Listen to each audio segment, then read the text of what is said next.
ఇరాన్పై Israel, America దాడులు ఉధృతంగా కొనసాగుతున్న తరుణంలో ఆ దేశ కొత్త సుప్రీం లీడర్గా మొజ్తబా ఖమేనీ ఎన్నిక కావడం ప్రపంచవ్యాప్తంగా చర్చనీయాంశమైంది.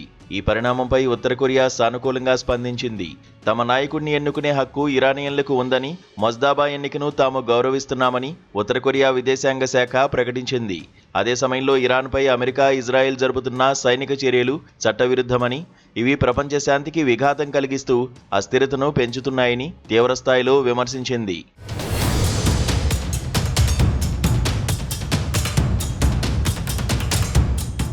మరోవైపు మొజ్తబా ఖమేనీ భద్రతపై చైనా తీవ్ర ఆందోళన వ్యక్తం చేసింది. ఇరాన్ అంతర్గత విషయాల్లో ఇజ్రాయెల్ జోక్యం చేసుకోవడాన్ని చైనా విదేశాంగ ప్రతినిధి గువో జియాకున్ తప్పుపట్టారు. ఇరాన్ రాజ్యాంగ ప్రక్రియ ద్వారానే మొజ్తబా ఎంపిక జరిగిందని, ఇతర దేశాల సార్వభౌమాధికారాన్ని గౌరవించాలని హితవు పలికారు. ఇటీవల హత్యకు గురైన అలీ ఖమేనీ వారసుడిగా వచ్చిన మొజ్తబాను లక్ష్యంగా చేసుకోవడం సరికాదని, ఏ సాకుతోనైనా ఇతర దేశాల అంతర్గత వ్యవహారాల్లో వేలు పెట్టడాన్ని తాము వ్యతిరేకిస్తామని చైనా స్పష్టం చేసింది.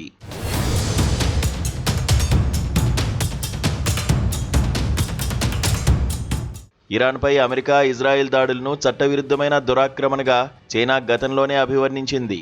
ప్రస్తుతం ఉద్రిక్తతల నేపథ్యంలో తక్షణమే కాల్పుల విరమణ పాటించాలని పిలుపునిచ్చింది.